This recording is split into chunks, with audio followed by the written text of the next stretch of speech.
Meu marido exigiu que eu pedisse desculpas à sua melhor amiga porque minha honestidade a havia magoado. Quando me recusei, ele gritou com raiva: "Peça desculpas ou me divorciarei de você." Concordei. Fui até a casa dela, olhei-a nos olhos e, na frente do marido, disse algo que fez com que ambos entendessem por que mulheres como eu jamais se curvam diante da verdade. "Peça desculpas a Scarlett ou eu me divorcio de você." Meu marido, Mason, estava de pé na nossa sala de estar, de braços cruzados, proferindo esse ultimato como se estivesse negociando um acordo comercial e em vez de ameaçar terminar nosso casamento de 5 anos. Seu rosto ostentava aquela expressão que eu conhecia muito bem nos últimos meses. Aquela que dizia que eu estava sendo irracional, ciumenta e insuportável. Aquela que me fazia questionar minha própria sanidade, mesmo quando eu sabia que estava certa.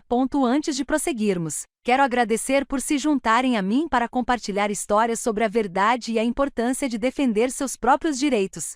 Se você acredita que a honestidade é mais importante do que manter a paz a qualquer custo, considere se inscrever. É grátis e nos ajuda a alcançar mais pessoas que precisam ouvir isso. Agora, vamos ver como isso se desenrola. Eu encarei esse homem a quem eu havia prometido amar e proteger, e percebi que não o reconhecia mais. Ou talvez eu nunca o tivesse conhecido de verdade.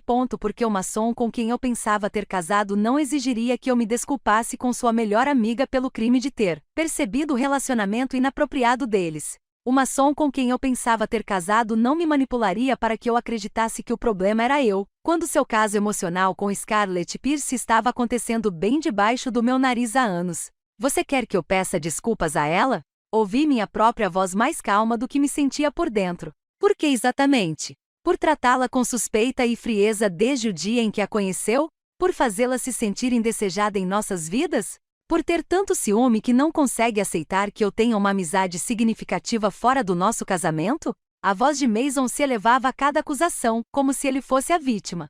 "Scarlett sempre foi muito gentil com você e você a magoou com essa sua atitude constante.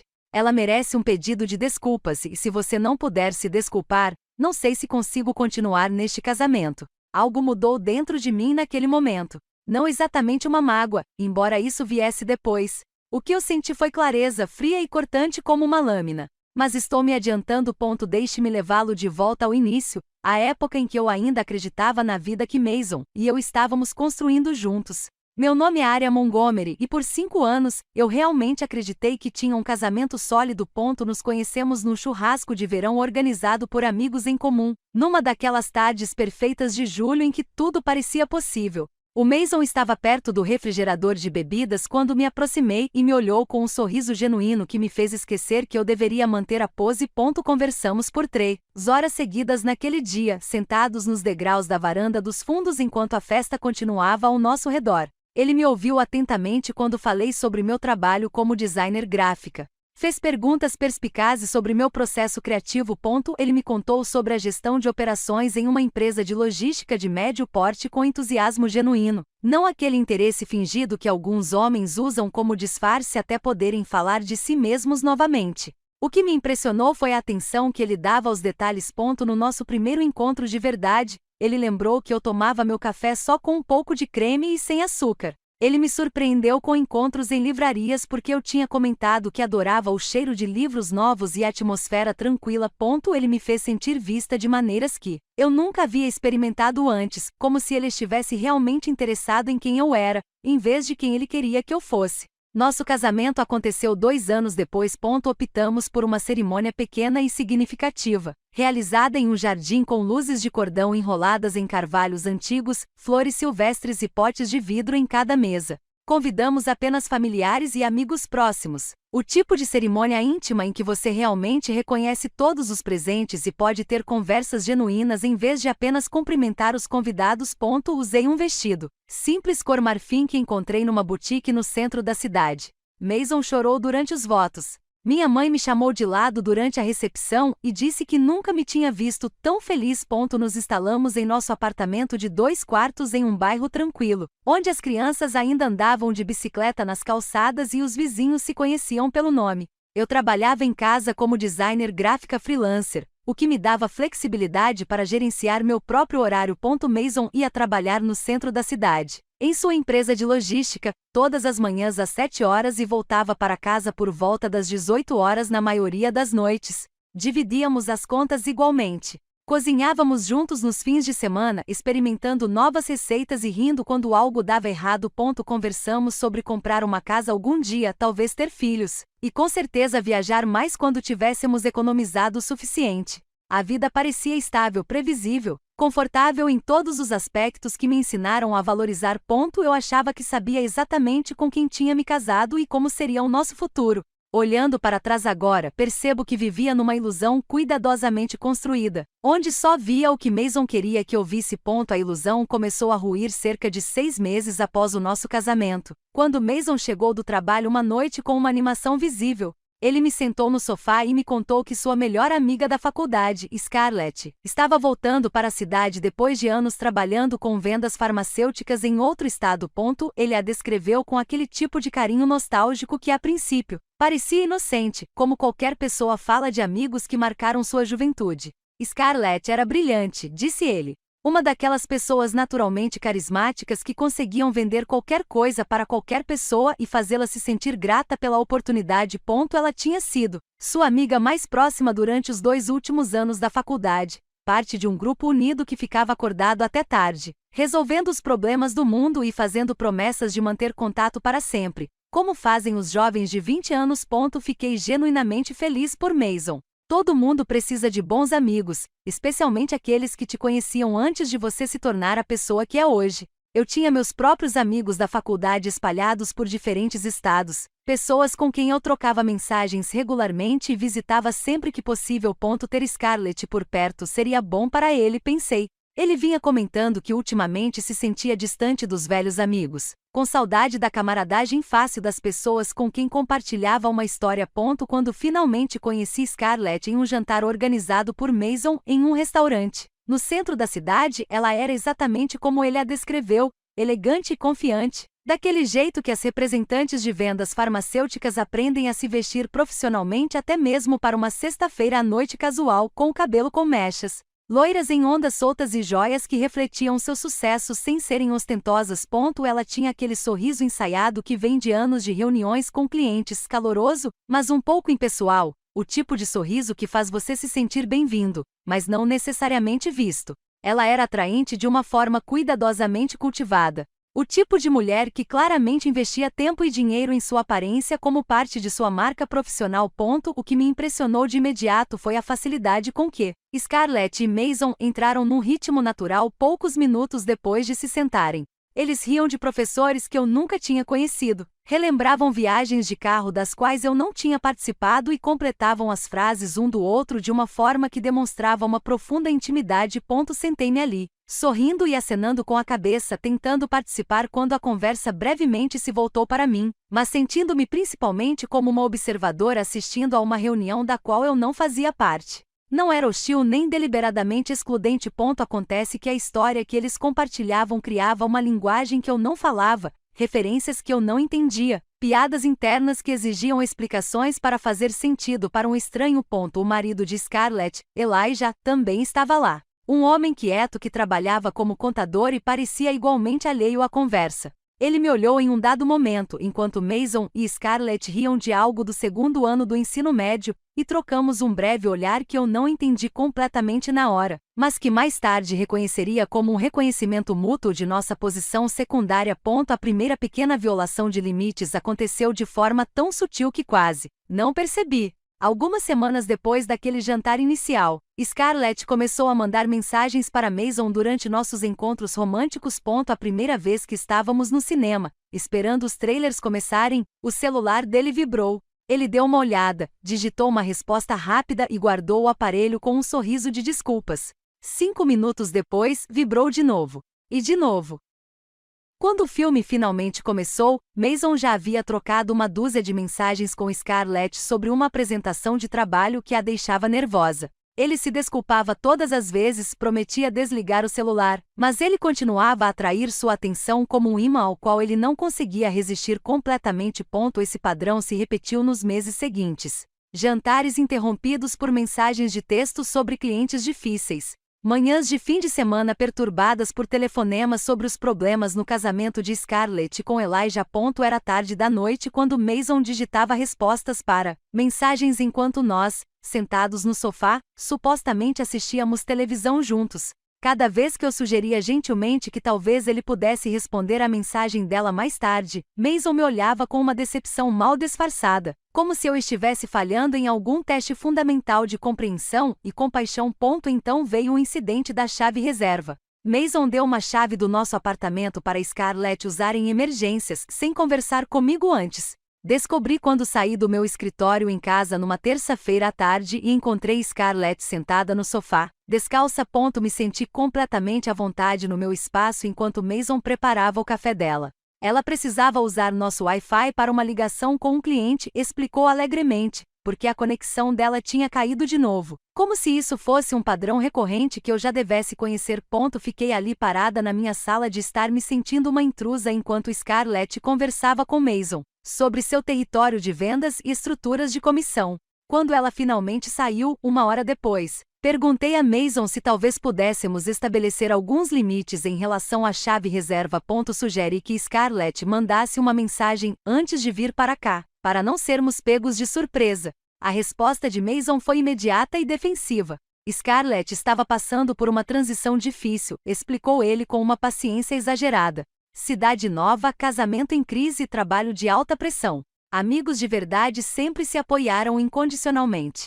Será que eu realmente seria o tipo de pessoa que prioriza a conveniência em detrimento da compaixão? Essa conversa se tornou um modelo para dezenas de outras nos meses seguintes. Toda vez que eu tentava estabelecer um limite, Mason reformulava a situação, dizendo que eu era indesejável, ciumenta e incapaz de lidar com as amizades próximas que ele tinha fora do nosso casamento. Comecei a questionar meus próprios instintos, me perguntando se eu estava sendo possessiva ou irracional. Talvez fosse assim que amizades adultas e maduras se parecessem, e eu simplesmente era insegura demais para lidar com isso. Nosso 5º aniversário de casamento chegou numa terça-feira no final de setembro. Eu havia feito reservas com 2 meses de antecedência no Meridian, um restaurante elegante no centro da cidade, conhecido por seu ambiente intimista e cardápio que mudava de acordo com a estação. Eu vesti o vestido esmeralda que Mason havia elogiado anos atrás em um de nossos primeiros encontros, aquele que ele disse que fazia meus olhos parecerem vidro do mar. Eu havia planejado toda a noite cuidadosamente. Jantar, depois uma caminhada pela orla do rio, onde tivemos uma de nossas primeiras conversas de verdade. Depois, cheguei em casa e encontrei um presente à minha espera. Um álbum de fotos encadernado em couro que eu havia encomendado, documentando o nosso relacionamento desde aquele primeiro churrasco até o nosso casamento e nossa vida de casados. Tínhamos comido metade dos aperitivos quando o celular de Mason começou a vibrar incessantemente. 1, 2, 5 vezes em rápida sucessão. Cada notificação fragmentava um pouco mais sua atenção, até que ele mal estava presente.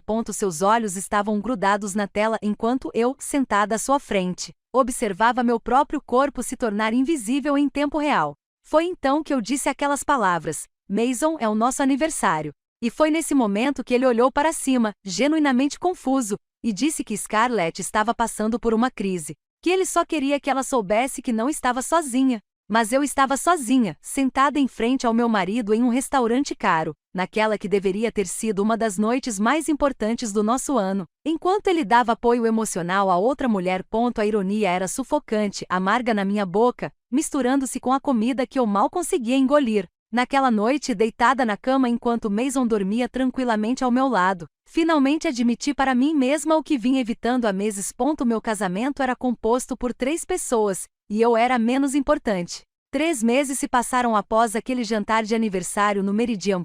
Durante 3 meses, tentei me convencer de que estava exagerando, que o relacionamento de Mason com Scarlett era apenas uma amizade excepcionalmente próxima e que meu desconforto era um problema meu que eu precisava resolver.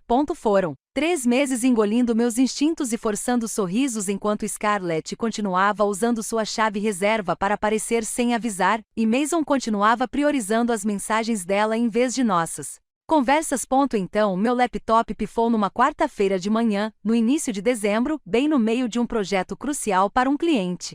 A tela ficou preta sem aviso prévio enquanto eu trabalhava numa apresentação de design para um cliente importante, daquelas que poderiam resultar num contrato de longo prazo se eu entregasse algo impressionante. Tentei reiniciar várias vezes, pressionando diferentes combinações de teclas, até mesmo desconectando da tomada e removendo a bateria. Nada funcionou. O prazo final era no fim do expediente, o que me dava aproximadamente 6 horas para terminar a apresentação e enviá-la. O pânico tomou conta de mim imediatamente. Eu precisava acessar meus arquivos de trabalho que estavam armazenados na nuvem, e precisava disso rápido. O laptop de Mason estava em seu escritório em casa, onde ele o havia deixado naquela manhã antes de ir para o centro da cidade para trabalhar. Ele me disse dezenas de vezes que eu poderia usá-lo se precisasse, que não tínhamos segredos um para o outro, que o que era dele era meu. Peguei-o sem hesitar, liguei-o e acessei minha conta de armazenamento em nuvem pelo navegador dele. Os arquivos da apresentação carregaram rapidamente e eu voltei ao trabalho, correndo contra o tempo para terminar o layout complexo que eu estava criando. Cerca de 1 hora depois, percebi que precisava consultar nossos documentos fiscais do ano passado para verificar algumas categorias de despesas comerciais que eu estava ilustrando para o cliente. Mason mantinha todos os nossos documentos financeiros organizados em pastas no laptop dele, já que ele cuidava da maior parte da nossa papelada administrativa. Abri o explorador de arquivos dele e naveguei até onde ele costumava guardar nossos documentos compartilhados. Foi então que eu o vi enterrado em meio a arquivos de trabalho e downloads aleatórios, de uma forma que sugeria que havia sido ocultado deliberadamente, mas não de maneira adequada. Uma pasta com a etiqueta pessoal privado. Algo na combinação dessas duas palavras fez meu estômago se contrair instintivamente antes que minha mente consciente pudesse processar o motivo. Mason e eu não guardávamos segredos um do outro. Sempre nos baseamos na abertura e na honestidade. Ou pelo menos era o que eu acreditava. Então, por que ele precisaria de uma pasta marcada como privada em um laptop que ele me disse que eu poderia usar livremente? Minhas mãos tremeram levemente enquanto eu movia o cursor sobre a pasta.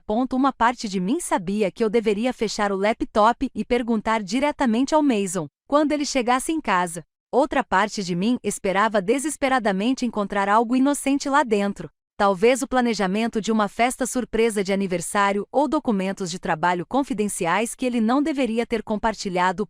Eu cliquei para abrir. A pasta continha centenas de arquivos, fotos, capturas de tela e documentos que datavam de 3 anos atrás. De acordo com as datas.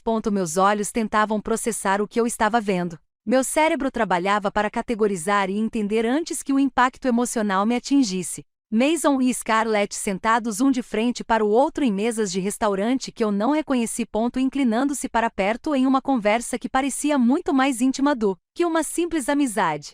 Fotos espontâneas de Scarlett rindo de algo fora do enquadramento. Seu rosto radiante de alegria genuína. Selfies dos dois juntos, o braço dele em volta dos ombros dela, ambos sorrindo como se compartilhassem algo precioso e íntimo. E capturas de tela, dezenas e dezenas de capturas de tela de conversas por mensagens de texto entre eles.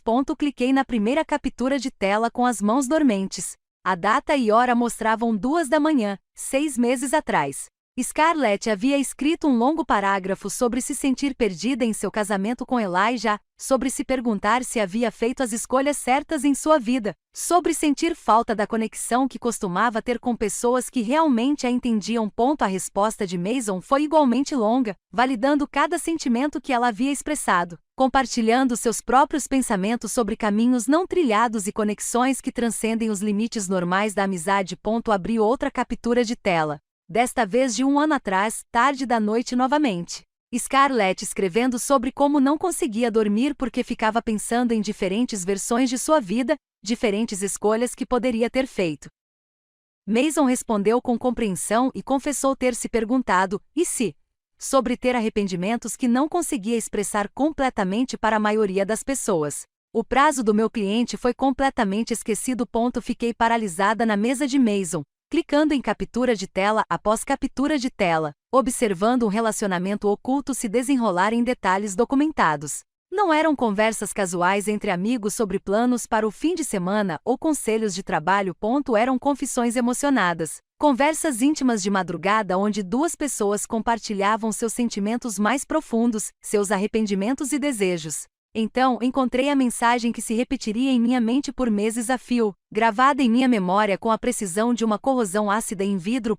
Scarlett enviou a mensagem às 2h17 da manhã, cerca de 8 meses atrás, justamente na época em que Mason começou a parecer distante e preocupado em casa. A mensagem dizia: às vezes me pergunto como teria sido a vida se tivéssemos ficado juntos em vez de continuarmos apenas amigos na faculdade. Você já pensou nisso? A resposta de Mason veio apenas 3 minutos depois, sugerindo que ele estava acordado esperando a mensagem dela, ou que estava pensando nela às 2 horas da manhã em vez de dormir ao lado da esposa. Mais do que provavelmente deveria, mas fizemos nossas escolhas. Isso não significa que eu não valorize o que temos agora. Li aquelas palavras 3, 4, 5 vezes, esperando a cada vez que elas se rearranjassem de alguma forma em algo menos devastador, algo que pudesse ser explicado como uma amizade inocente. Mas o significado era cristalino. Meu marido tinha sentimentos por Scarlett que iam muito além da amizade. Ele vinha pensando em versões alternativas de sua vida onde eles estariam juntos em vez de serem apenas amigos. E ele valorizava o que eles tinham naquele momento, fosse lá o que fosse, o suficiente para mantê-lo durante anos de comunicação secreta. A pior parte era o horário. 2h20 da manhã. Enquanto eu dormia na nossa cama, provavelmente preocupada com algum projeto de trabalho ou tarefa doméstica, Mason estava acordado, envolvido em um momento de intimidade emocional com outra mulher, discutindo hipotéticos relacionamentos românticos que eles poderiam ter tido juntos. Não consegui me conter e continuei investigando. A caixa de Pandora estava aberta e eu precisava ver tudo lá dentro, por mais doloroso que fosse. Fechei a pasta de capturas de tela e abri nossos extratos de cartão de crédito conjuntos pelo portal de internet banking que o Mason tinha salvo, nos favoritos do navegador. Comecei a procurar padrões, cruzando datas e locais. Todas as terças-feiras à tarde, nos últimos 2 anos, aparecia uma cobrança no Riverbank Café, um bistrô sofisticado no centro da cidade que Mason nunca havia mencionado ou sugerido que visitássemos juntos. Os valores ficavam sempre entre $50 e $70, o tipo de conta que se vê para 2 pessoas almoçando bem, com bebidas e aperitivos. Muito mais do que Mason normalmente gastaria em uma refeição casual. Abri o calendário digital de Mason, que ele mantinha sincronizado em todos os seus dispositivos. Lá estava, bem à vista, assim que aprendi a procurar. Todas as terças-feiras ao meio-dia, um compromisso recorrente simplesmente intitulado reunião de almoço, sem outros detalhes, sem nomes de clientes, sem local especificado, apenas um vago período de 2 horas que constava em sua agenda há anos. Comparei as datas das acusações no Riverbank Café com as fotos em sua pasta secreta. Elas batiam perfeitamente. As fotos de Mason e Scarlett nas mesas do restaurante tinham sido tiradas naqueles almoços de terça-feira. Enquanto eu estava em casa trabalhando em projetos de design freelance, comendo sobras na minha mesa e supondo que meu marido estivesse comendo algo rápido entre as reuniões, ele estava tendo encontros secretos semanais para almoçar com Scarlett. Encontros que exigiam que ele reservasse 2 horas inteiras, que envolviam um gasto considerável de dinheiro e que eram importantes o suficiente para se tornarem um padrão por anos. Não se tratava de encontros casuais e amigáveis quando as agendas coincidiam. Isso foi um engano deliberado, sustentado e cuidadosamente planejado. Mason vinha construindo uma vida emocional paralela com Scarlett, com encontros marcados, conversas íntimas até altas horas da noite e segredos compartilhados. Tudo isso enquanto voltava para casa para mim e agia como se tudo estivesse normal. Fiquei sentada naquela mesa por 2 horas seguidas, com a apresentação para o cliente completamente abandonada enquanto o prazo passava despercebido. Li todas as capturas de tela que consegui encontrar. Documentei cada cobrança suspeita no nosso cartão de crédito. Analisei cada foto, estudando a linguagem corporal e as expressões faciais, percebendo coisas que antes me passavam despercebidas quando me convencia de que estava sendo paranoica. As evidências não eram ambíguas nem passíveis de interpretação. Não se tratava de algumas mensagens questionáveis que pudessem ser explicadas como amizade mal interpretada. Eram anos de intimidade emocional documentada, provas financeiras de encontros secretos, evidências fotográficas de um relacionamento que ultrapassava todos os limites que uma pessoa casada deveria respeitar. O que piorou tudo foi a súbita clareza sobre o quanto eu havia sido manipulada. Todas as vezes nos últimos meses em que expressei meu desconforto com a presença constante de Scarlett em nossas vidas, Mason me fez sentir como se o problema fosse eu. Ele me chamou de ciumenta, possessiva, insegura e incapaz de lidar com amizades adultas maduras. Ele se colocou como parceiro paciente e razoável, tentando ajudar sua esposa a lidar com suas suspeitas infundadas. Ele me fez questionar meus próprios instintos e percepções até que eu comecei a acreditar que meu desconforto era uma falha pessoal que eu precisava superar. mas meus instintos estavam gritando a verdade o tempo todo. Cada sensação desconfortável, cada momento de suspeita, cada vez que me senti como a intrusa no meu próprio casamento. Tudo isso era uma percepção precisa de uma realidade que Mason estava ativamente escondendo de mim, enquanto me manipulava para que eu acreditasse que estava imaginando problemas que não existiam. Finalmente entendi por que Mason defendia Scarlett com tanta veemência, sempre que eu tentava impor limites. Porque ele priorizava as mensagens e ligações dela em vez do nosso tempo juntos. Porque ele deu a ela uma chave reserva do nosso apartamento sem me consultar primeiro. Porque ele me olhava com decepção e frustração sempre que eu sugeria que talvez a amizade deles tivesse uma dinâmica problemática. Porque na cabeça do Mason eu não era a prioridade dele. A Scarlett era. Eu era a obrigação, a esposa legal, a pessoa para quem ele voltava para casa por compromisso, não por escolha. Scarlett era a pessoa em quem ele pensava às 2 da manhã, a pessoa para quem ele reservava um tempo especial toda semana, a pessoa com quem ele compartilhava seus sentimentos mais profundos e seus arrependimentos. Eu havia me tornado a terceira roda no meu próprio casamento, e as provas disso estavam espalhadas pela tela do laptop de Mason em detalhes inegáveis. Sentei-me à mesa de Mason, encarando as evidências de sua traição até que a luz da tarde mudou e as sombras se estenderam pelo cômodo. O prazo do meu cliente havia expirado horas atrás. Meu celular vibrou várias vezes com mensagens que eu não li. Nada disso importava mais em comparação com os destroços do meu casamento espalhados pela tela do laptop à minha frente. Por fim, me forcei a mudar de ideia. Encontrei um pendrive na gaveta da escrivaninha e copiei tudo metodicamente. Todas as fotos de Mason e Scarlett naqueles almoços de terça-feira. Cada captura de tela de suas conversas noturnas sobre caminhos não percorridos em conexões que transcendiam fronteiras.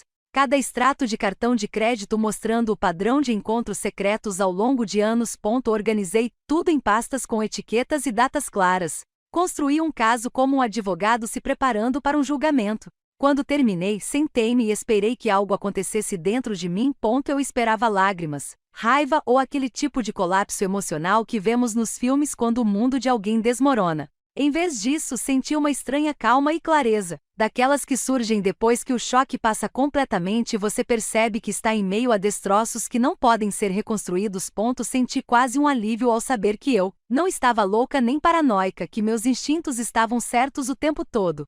Olhei para o relógio, 3h45. Mason chegava em casa por volta das 18h30, como sempre, entrando pela porta com a pasta e o estresse do trabalho estampado no rosto, esperando o jantar e uma conversa normal de noite. Decidi proporcionar-lhe exatamente isso, pelo menos a princípio. Eu queria ver se ele conseguiria sentar-se à minha frente e fingir que estava tudo bem. Sabendo que ele estava escondendo, fui para a cozinha e comecei a preparar o jantar. Frango com legumes assados, um dos pratos favoritos do Mason. Arrumei a mesa com nossos pratos de sempre, não com os bonitos que guardávamos para ocasiões especiais. Até coloquei música de fundo, uma playlist que nós dois gostávamos, criando a ilusão de normalidade em nosso apartamento, que de repente parecia mais um cenário de teatro do que um lar. Mason entrou pela porta às 6h28 pontualmente. Parecia cansado, a gravata frouxa e o cabelo um pouco despenteado por ter passado a mão nele, como fazia quando o trabalho o frustrava. Ele sorriu ao me ver na cozinha, largou a pasta e veio me dar um beijo na bochecha, como já havia feito milhares de vezes. Tem um cheiro bom, disse ele, já indo em direção ao nosso quarto para trocar de roupa e vestir algo mais confortável. Dia difícil com aquela apresentação para o cliente. Meu laptop travou hoje de manhã, faz uma eternidade. Ele não sabia que eu tinha passado o dia descobrindo o caso extraconjugal dele em vez de trabalhar. Pode-se dizer que sim, respondi, com a voz firme.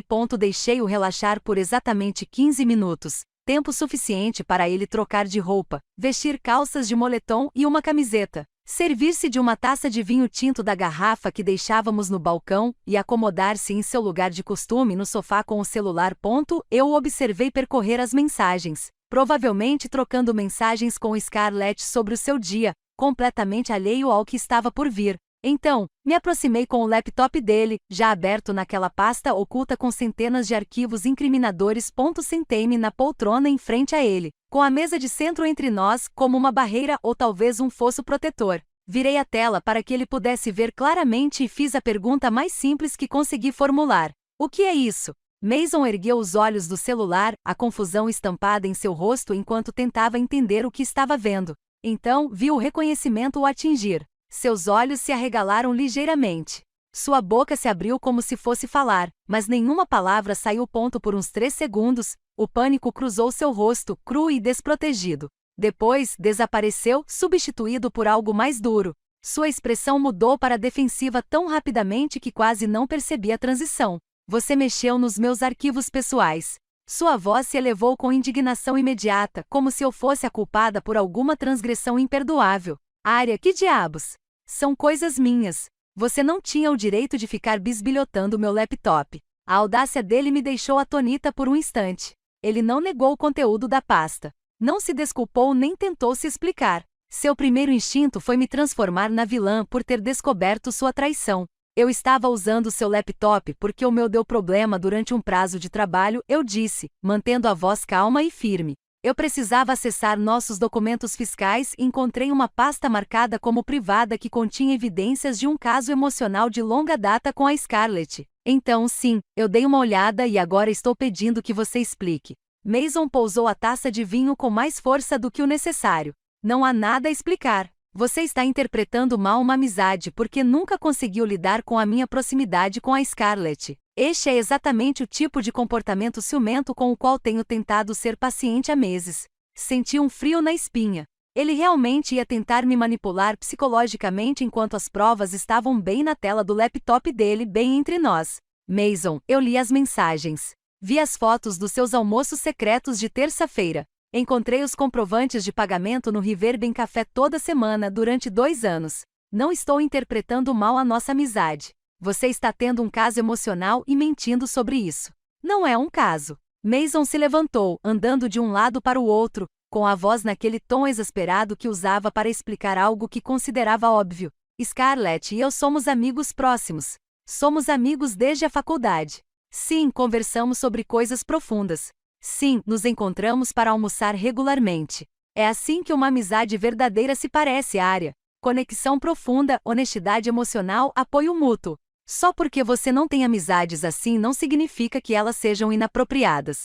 Cada frase era uma manobra de desvio cuidadosamente construída, reformulando a traição dele como sendo culpa minha. Eu já tinha ouvido essas táticas antes, mas nunca de forma tão descarada. Nunca enquanto havia provas concretas entre nós, demonstrando que ele estava mentindo. Ela te mandou uma mensagem às 2 horas da manhã perguntando se você já tinha pensado em como teria sido a vida se vocês tivessem ficado juntos em vez de continuarem amigos. Eu disse, agora com a voz mais firme. Você respondeu que pensou nisso mais do que provavelmente deveria. Isso não é amizade, Mason.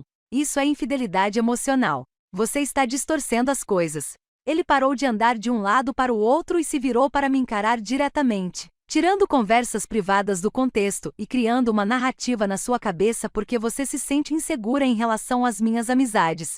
Scarlett e eu conversamos sobre cenários hipotéticos às vezes. Isso não significa que algo inapropriado esteja acontecendo. A discussão continuou por 2 horas, girando em torno dos mesmos pontos, com Mason desviando e reformulando cada evidência que eu apresentava. Ele tinha uma explicação para tudo. As mensagens de texto noturnas eram apenas amigos se apoiando em momentos difíceis. Os almoços secretos eram encontros regulares que ele não mencionava porque sabia que eu reagiria mal. As conversas íntimas eram normais para pessoas que tinham uma história e um profundo conhecimento mútuo. Sempre que eu apontava como o comportamento dele ultrapassava limites, ele retrucava dizendo que o problema era meu. Eu era ciumenta demais para lidar com amizades maduras entre adultos, possessiva demais para aceitar que ele tinha conexões significativas fora do nosso casamento, insegura demais para acreditar que homens e mulheres podiam ser próximos sem que fosse algo romântico. Eu estava exausta de defender a realidade contra a versão revisada dele. Minha cabeça doía com a lógica circular e as constantes evasivas. Mas continuei insistindo porque precisava ouvi-lo reconhecer a verdade. Precisávamos que ele parasse de mentir e assumisse a responsabilidade pelo que tinha feito. Foi então que Mason fez a declaração que selaria o destino do nosso casamento. Ele estava parado no meio da nossa sala de estar, com os braços cruzados e o maxilar cerrado em determinação. Sua voz assumiu aquele tom condescendente que eu já reconhecia nos últimos meses. Aquele que sugeria que ele era o adulto lidando com uma criança difícil. Se tem alguém que você deve, Arya, É um pedido de desculpas a Scarlett. As palavras pairaram no ar entre nós. Eu encarei, genuinamente chocada e em silêncio. Ela sempre foi muito gentil com você ao longo dos anos, continuou Mason, empolgando-se com o argumento. Agora ela tentou te incluir, tentou ser amigável, e você a tratou com desconfiança e frieza desde o dia em que a conheceu. Ela sabe que você não gosta dela. Ela me disse que se sente magoada com a forma como você age perto dela. Como você sempre tenta limitar nossa amizade. Ele estava mesmo fazendo isso. Estava tentando transformar a parceira emocional dela em vítima e a mim em agressor, que precisava se desculpar. Você quer que eu peça desculpas a ela? Ouvi minha própria voz, estranhamente calma, apesar da raiva crescendo dentro de mim. Por que exatamente? Por perceber que meu marido estava tendo um caso emocional. Por se sentir desconfortável com limites inadequados. Por confiar nos meus instintos quando você passou meses tentando me convencer de que eles estavam errados? Por ser ciumento, possessivo e incapaz de lidar com minhas amizades próximas. A voz de Mason se elevava a cada palavra. Por fazer Scarlett se sentir indesejada e julgada quando ela não fez nada de errado. Ela merece um pedido de desculpas, e se você não puder lhe dar isso, então eu preciso seriamente reconsiderar este casamento. Após aquelas palavras, a sala ficou em absoluto silêncio. Até mesmo a música de fundo pareceu desaparecer. Mason permaneceu ali, de braços cruzados e expressão séria, claramente acreditando que detinha todo o poder naquele momento. Ele pensou que estava me desafiando, me forçando a escolher entre meu orgulho e meu casamento, me obrigando a ceder à sua vontade da mesma forma que vinha fazendo há meses com coisas menores. Ele não tinha ideia do que tinha acabado de fazer. Algo mudou dentro de mim naquele silêncio, frio, claro e absolutamente certo. Olhei para o meu marido, esse homem que exigia que eu me desculpasse com sua amante emocional pelo crime de ter percebido o relacionamento inapropriado deles. E percebi que ele acabará de me entregar a arma perfeita. Se Mason quisesse um pedido de desculpas, ele o receberia, só que não do tipo que esperava. Deixei o silêncio se prolongar um pouco mais, observando-o ficar ali parado, com sua certeza presunçosa. Então falei com uma voz muito mais calma do que me sentia por dentro. Tudo bem. A expressão de Mason mudou para surpresa. Ele claramente esperava mais discussão. Vou me desculpar com a Scarlett, continuei, num tom completamente razoável. Mas vamos fazer isso direito na casa dela, com o Elijah presente também. Se vou me desculpar por tê-la magoado, quero fazer isso na frente dos nossos cônjuges, para que todos possam ouvir o que tenho a dizer. O rosto de Mason iluminou-se de alívio, num gesto que parecia perturbadoramente com triunfo. Ele chegou a sorrir, acreditando que tinha vencido, que tinha conseguido me dobrar e estabelecer Scarlett como a prioridade permanente em sua vida. Você vai mesmo fazer isso? Sua voz agora demonstrava entusiasmo, satisfação consigo mesmo. Com certeza, respondi. Marque para este sábado à noite. Quero ter certeza de que todos estarão presentes. Prepararei o que quero dizer. Mason assentiu com entusiasmo, já pegando o celular para mandar uma mensagem para Scarlett sobre os detalhes. Eu o observei digitar, vi seu rosto relaxar pela primeira vez naquela noite e não senti absolutamente nada além de uma clareza gélida. Ele não fazia ideia do que eu estava planejando. Não compreendia que acabará de armar o cenário perfeito para que eu detonasse a verdade diante de todos que precisavam ouvi-la. Mason passou o resto daquela noite, trocando mensagens com Scarlett sobre os preparativos, o rosto radiante de satisfação a cada resposta dela. Eu observava do outro lado da sala, aquele homem que acreditava ter acabado de conquistar uma vitória significativa, e sentia apenas uma fria determinação se instalando cada vez mais fundo em meus ossos. Na manhã seguinte, quinta-feira, acordei com total clareza sobre o que precisava acontecer antes da noite de sábado. Mason saiu para o trabalho no horário de sempre, me deu um beijo na testa e me lembrou de pensar no que eu queria dizer no meu pedido de desculpas. No momento em que o carro dele saiu do nosso estacionamento, voltei para o laptop dele. Passei 3 horas documentando tudo metodicamente. Tirei capturas de tela detalhadas de cada conversa prejudicial, organizando-as cronologicamente de forma a mostrar uma progressão clara. As primeiras mensagens, de 3 anos atrás, eram bastante amigáveis, o tipo de texto que você trocaria com qualquer amigo próximo. Mas então elas gradualmente se tornaram algo mais profundo, mais íntimo, ultrapassando limites em incrementos tão pequenos que talvez Mason tivesse se convencido de que cada passo individual era inocente. No segundo ano, Scarlett começou a mandar mensagens para ele tarde da noite, falando sobre se sentir distante de Elijah e sobre a falta da intimidade emocional que costumava ter com pessoas que realmente a entendiam. Mason respondia com parágrafos inteiros, validando cada um desses sentimentos e compartilhando suas próprias dificuldades em se sentir verdadeiramente visto e valorizado. Eles começaram a usar apelidos carinhosos um para o outro, a dizer coisas como: "Você sempre sabe exatamente o que eu preciso ouvir, e eu não sei o que faria sem você na minha vida." Organizei tudo em pastas etiquetadas por ano e mês, criando uma linha do tempo que seria impossível de ignorar ou explicar de outra forma. Em seguida, compilei as evidências financeiras, reunindo nossos extratos de cartão de crédito conjuntos e destacando todas as despesas com almoço de terça-feira no Riverben Café nos últimos 2 anos. Calculei o valor total que Mason gastou naqueles almoços secretos. Mais de $7.000 em refeições com outra mulher enquanto supostamente estávamos economizando para a entrada de uma casa. Então encontrei algo que me deu uma sensação estranha. No meio da caixa de entrada de e-mails do Mason, estavam recibos de presentes que ele havia comprado para a Scarlett. Um lenço de seda de grife da Nordstrom para o aniversário dela no ano passado, que custou $250. Uma garrafa de vinho francês caro para a promoção dela, 6 meses atrás. $180. Flores entregues no escritório de vendas farmacêuticas dela quando ela fechou um grande negócio. $75 com um cartão que dizia: "Sempre soube que você conseguiria. Muito orgulhoso de você." Esses não eram gestos casuais de amizade.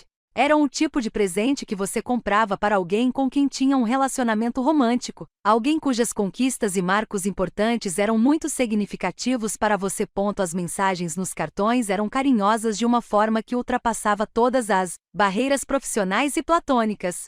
Imprimi tudo, criei backups digitais em 3 contas de armazenamento em nuvem diferentes às quais Mason não tinha acesso e até salvei cópias em 2 pendrives diferentes que escondi em locais distintos. Eu não queria correr o risco de que ele apagasse ou manipulasse provas antes do confronto de sábado. Na tarde de quinta-feira eu já tinha reunido provas irrefutáveis. Mas ainda me faltava uma coisa a fazer. Algo que exigia coragem, algo que eu não tinha certeza se possuía. Eu precisava ligar para Elijah Pierce. Fiquei sentada à mesa da cozinha encarando meu celular por 10 minutos antes de finalmente encontrar o contato dele. Mason tinha isso salvo em nossos contatos compartilhados. De todas as vezes que combinamos jantares a 2 e encontros sociais, eu provavelmente falei diretamente com Elijah menos de uma dúzia de vezes em todos os anos que o conheci.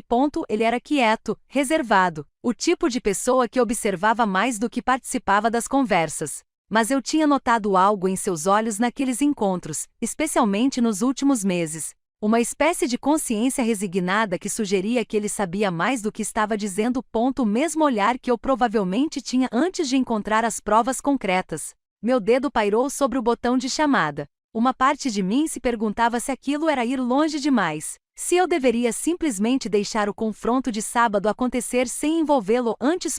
Mas outra parte de mim, a parte que tinha sido enganada e manipulada durante meses, sabia que Elijah merecia a cortesia de um aviso. Ele merecia saber que seu mundo estava prestes a mudar. Apertei o botão de chamada.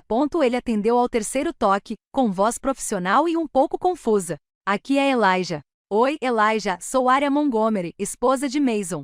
Mantive minha voz firme e neutra.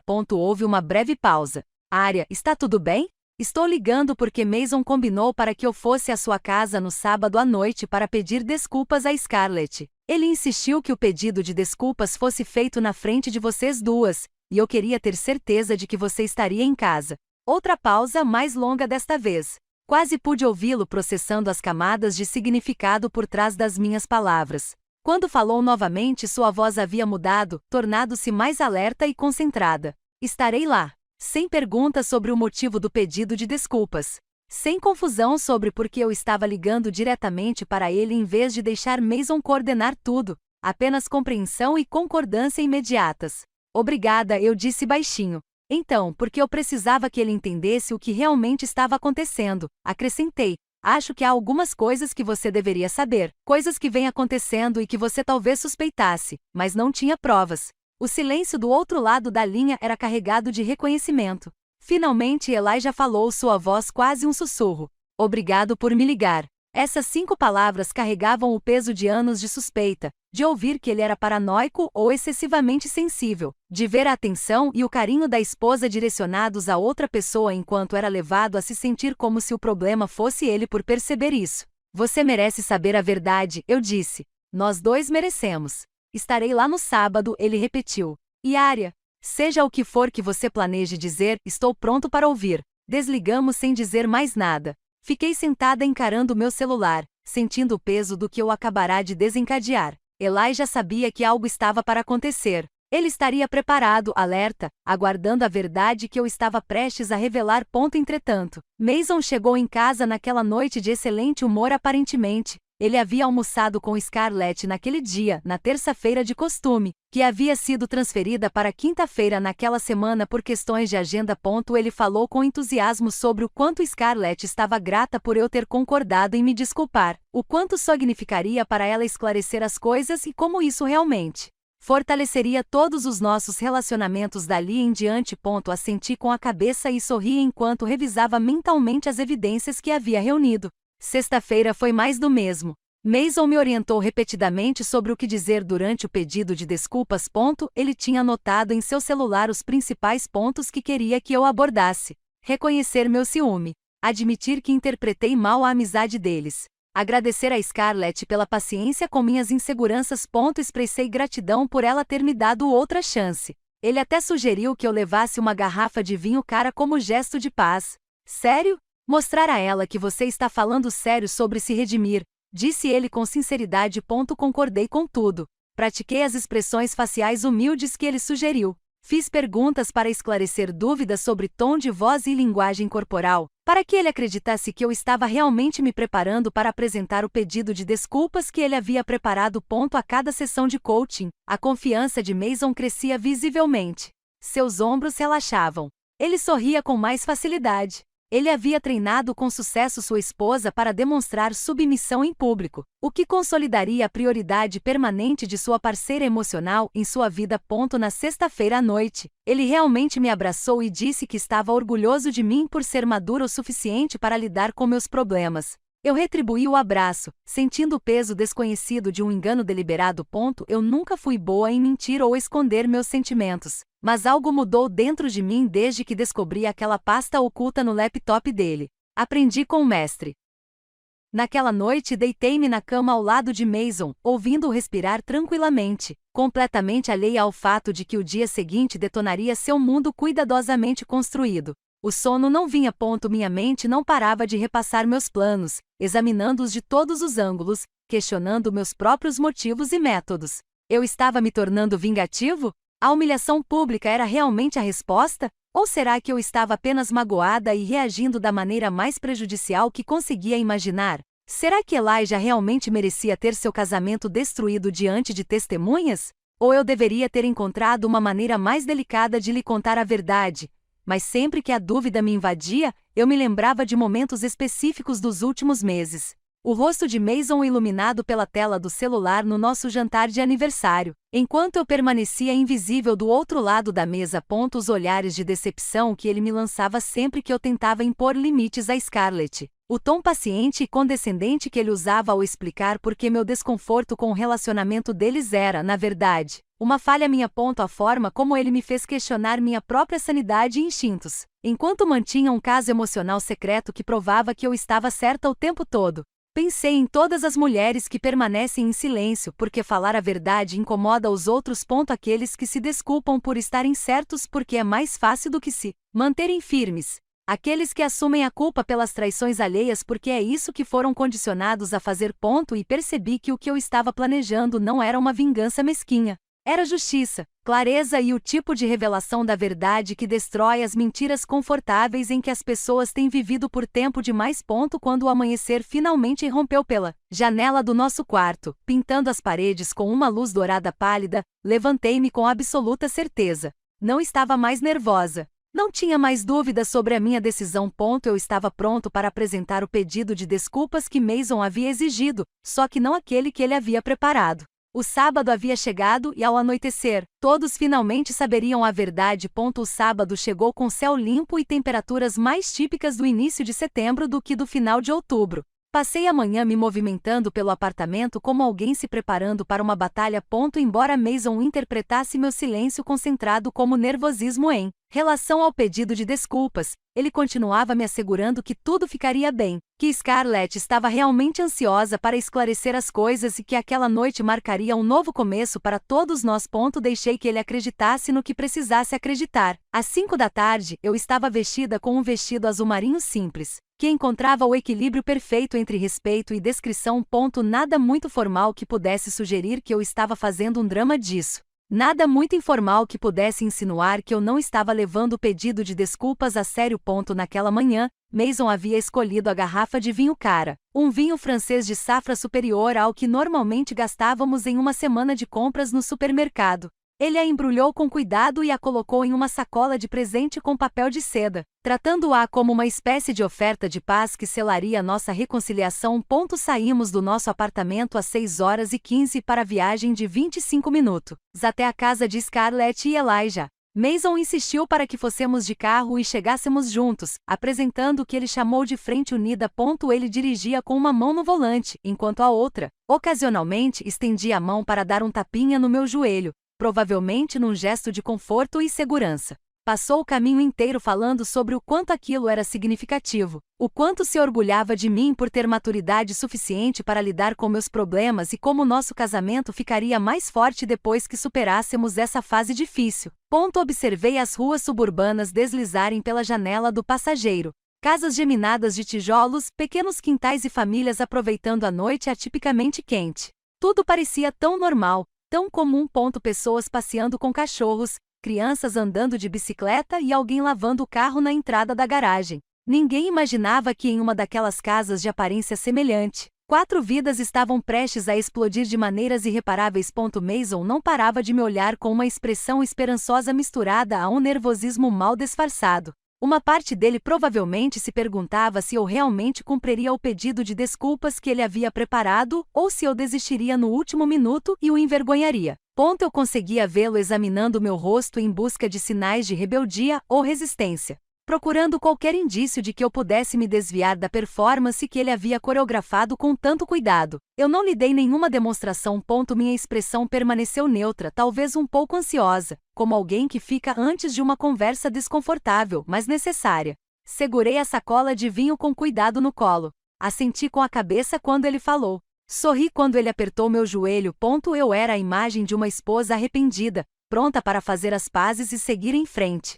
Quando chegamos à casa de Scarlett e Elijah exatamente às 6h40, notei que todas as luzes internas estavam acesas. Através das grandes janelas da frente, eu conseguia ver a sala de estar, onde Scarlett se movimentava, arrumando algo na mesa de centro. Mesmo do carro percebi que ela havia se esforçado para aquela ocasião, preparando o terreno para o que ela acreditava ser sua validação e minha submissão pública.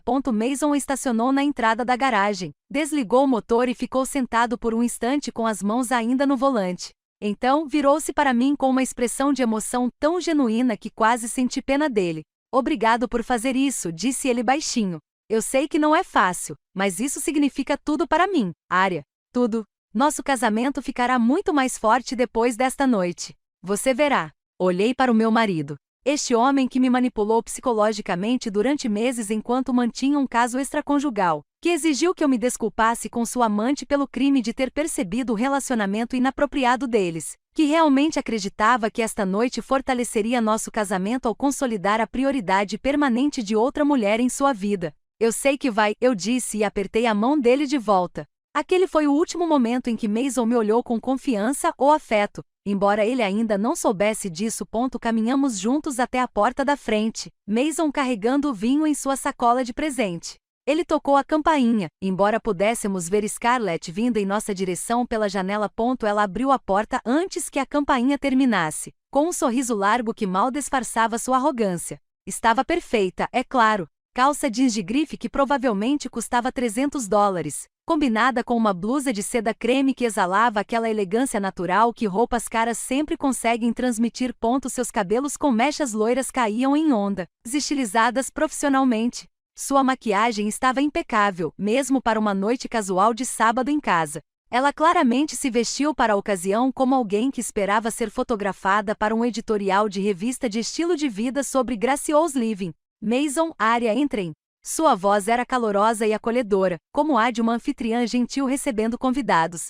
Ela estava genuinamente feliz em nos ver. Com um gesto elegante, deu um passo para o lado, convidando-nos a entrar em sua casa. Estou tão feliz por estarmos fazendo isso. Esclarecer as coisas será bom para todos nós. Maison entregou-lhe o vinho com um sorriso. Scarlett fez alguns comentários de apreciação sobre o rótulo e a safra. Embora eu tenha notado que ela o colocou de lado sem muito interesse genuíno, ela estava concentrada em mim, estudando meu rosto e linguagem corporal, tentando avaliar o quão completamente Maison havia me convencido a obedecer. Elijah apareceu vindo da direção da cozinha deles. E no instante em que nossos olhares se encontraram, vi tudo o que precisava saber. Ele estava alerta, vigilante e preparado para o impacto. Sua expressão não demonstrava nenhum sinal do cansaço resignado que eu havia observado em encontros sociais anteriores. Ele sabia que algo importante estava prestes a acontecer e, ao contrário de Maison e Scarlett, estava preparado para o desconforto. Área, Maison. Ele acenou para nós dois, com a voz neutra e profissional. Então, por uma fração de segundo, nossos olhares se cruzaram novamente, e vi neles um sinal de reconhecimento. Talvez até gratidão. Entramos na sala de estar seguindo uma coreografia tácita que parecia ensaiada, apesar de nenhum de nós tê-la planejado. Scarlett e Elijah acomodaram-se em seu sofá modular cinza, sentados perto o suficiente para parecerem unidos, mas com espaço suficiente entre eles para sugerir a distância em seu casamento. Maison e eu escolhemos poltronas iguais, posicionadas em frente a eles, com uma mesa de centro de vidro criando uma barreira entre nós. A mesa de centro continha taças de vinho já servidas, uma tábua de queijos cuidadosamente arrumada com o que pareciam ser seleções caras de uma loja especializada, pratinhos e guardanapos posicionados com esmero. Scarlett claramente dedicou tempo a preparar essa cena, criando o cenário perfeito para receber um pedido de desculpas que validaria anos de violações de limites e comportamento inadequado. Sob a iluminação forte, a sala parecia um teatro, como se fossemos todos atores com roteiros em mãos. Só que apenas eu sabia qual era o verdadeiro enredo. Maison acomodou-se na cadeira e acenou com a cabeça, encorajando-me. Sua expressão irradiava uma excitação mal contida misturada com alívio. Ele achava que tinha ganhado. Ele havia treinado com sucesso sua esposa para realizar demonstrações públicas de submissão, o que consolidaria a posição permanente de sua amante emocional em sua vida, enquanto relegava sua esposa de fato ao seu devido lugar como prioridade secundária. Scarlett juntou as mãos no colo com uma graciosa expectativa, a postura impecável, a expressão cuidadosamente moldada em um magnânimo perdão. Ela estava pronta para receber meu arrependimento e aceitar meu pedido de desculpas com a generosidade que a faria parecer ainda melhor aos olhos de Maison. Elijah recostou-se ligeiramente nas almofadas do sofá, com os braços cruzados frouxamente, observando tudo com intensidade concentrada. Ele era a única pessoa naquela sala, além de mim, que percebia que algo estava prestes a mudar. Respirei fundo e coloquei minha taça de vinho sobre a mesa de centro. O som do vidro batendo na madeira pareceu estranhamente alto no silêncio expectante. Olhei diretamente para Scarlett, sustentando seu olhar, e comecei a falar com uma voz calma e ponderada, sem demonstrar nada. Scarlett, quero começar dizendo que Maison estava absolutamente certo. Fiz uma pausa, deixando que as palavras ecoassem no ar, observando seu sorriso se alargar levemente em sinal de confirmação. Eu lhe devo um pedido de desculpas. Outra pausa. A postura de Scarlett relaxou um pouco. O rosto de Maison se iluminou com alívio e satisfação. A expressão de Elijah não mudou em nada, mas vi seus olhos se tornarem mais atentos. Mas não pelos motivos que você imagina. A atmosfera naquela sala de estar mudou tão drasticamente que eu quase pude sentir a pressão do ar se alterar. O sorriso encorajador de Maison vacilou e congelou em seu rosto. A expressão de Scarlett transformou-se de aceitação graciosa em incerteza cautelosa. Elijah inclinou-se ligeiramente para a frente, sua atenção totalmente voltada para mim agora. Cada músculo de seu corpo em alerta. Continuei com a mesma voz calma e ponderada, sem aumentar o volume nem mudar o tom, apenas falando a verdade com a clareza que vem da certeza absoluta. Peço desculpas por ter permanecido em silêncio quando deveria ter me manifestado anos atrás. Peço desculpas por ter permitido que você e Mason continuassem um caso emocional bem debaixo do meu nariz, enquanto eu me convencia de que eu era louca por me sentir desconfortável. Mason tentou interromper, a voz em tom de advertência. Arya, o que você é? Levantei a mão, cortando no meio da frase sem sequer olhar para ele. Meus olhos permaneceram fixos no rosto de Scarlett, observando sua fachada cuidadosamente construída começar a ruir. Deixe-me terminar. Você exigiu um pedido de desculpas. Estou lhe dando um. Voltei minha atenção para Elijah, cujo rosto havia ficado completamente imóvel. Peguei meu celular com as mãos firmes apesar de tudo, abri a pasta que eu havia organizado com tanto cuidado nos últimos dias e comecei a falar naquele mesmo tom pausado.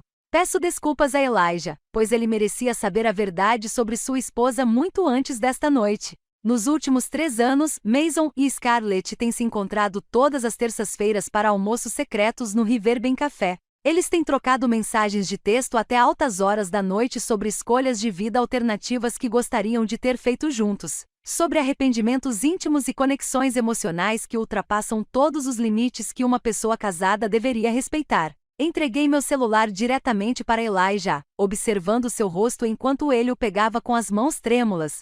Seus olhos percorreram a tela, lendo a primeira mensagem, depois passando para a próxima, e depois para a seguinte. O rosto dele ficou tão pálido que ele parecia que ia vomitar. Mas as mãos continuavam se movendo, continuavam rolando a tela, revisando metodicamente cada prova que eu havia reunido. Mason estava de pé agora, a voz embargada pelo pânico. Elijah, não dê ouvidos a isso. Ela está tirando tudo do contexto. Você sabe como Arya reage à minha amizade com Scarlett. Ela sempre teve ciúmes e agora está tentando destruí-la. Por quanto tempo? A voz de Elijah cortou a explicação de Mason como uma lâmina corta papel. Ele não elevou o tom de voz. Não precisava. A frieza daquelas 2 palavras silenciou tudo mais na sala.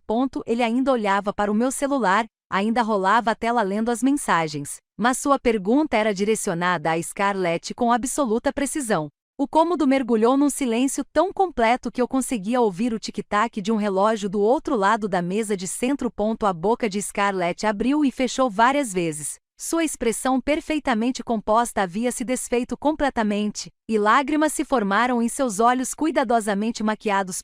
Ela tentou primeiro a negação reflexiva com a voz trêmula. Não é o que parece. Mason e eu somos apenas amigos próximos. Sempre fomos próximos. Não há nada físico entre nós. Nada de inapropriado realmente aconteceu. Elijah finalmente desviou o olhar do meu celular e a expressão em seu rosto fez até eu dar um passo para trás. Não era exatamente raiva, porém, era algo mais frio e devastador.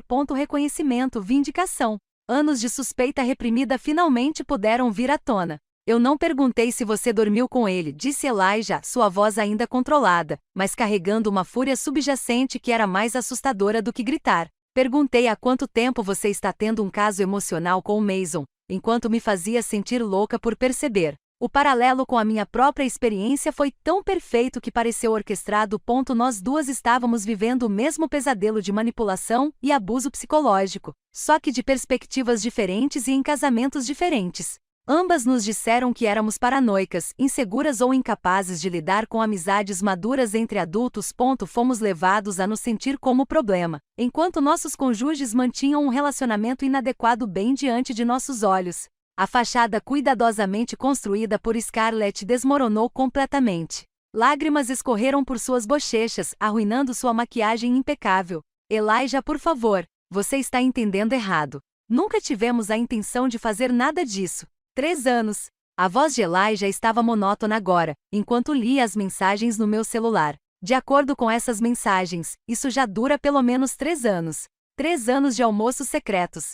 3 anos de conversas até altas horas da noite sobre se arrepender das suas escolhas de vida. 3 anos de você contando coisas para ele que nunca me contou. Ele continuou rolando a tela, o maxilar se contraindo enquanto lia. Aqui está uma de 8 meses atrás, onde Scarlett pergunta a Mason se ele já pensou em como teria sido a vida se eles tivessem ficado juntos em vez de continuarem amigos. E Mason responde que pensa nisso mais do que provavelmente deveria. Mason havia recuperado a voz, mas em vez de se desculpar ou admitir a verdade, partiu direto para o controle de danos. Estava de pé agora, o rosto corado por uma mistura de raiva e humilhação, apontando para mim como se eu fosse o culpado por alguma traição imperdoável. Arya, você está destruindo tudo. Não era isso que eu queria dizer quando pedi que você se desculpasse. Você distorceu o que eu pedi. Você tirou conversas privadas completamente do contexto e está usando-as como armas para ferir pessoas que não fizeram nada de errado. Sua voz embargou de desespero enquanto ele tentava reformular toda a situação. Tentou fazer com que minha honestidade parecesse manipulação ou vingança. Em vez de simples sinceridade, ele se virou para Elijah com as palmas das mãos para cima em um gesto conciliador, tentando salvar algo dos destroços.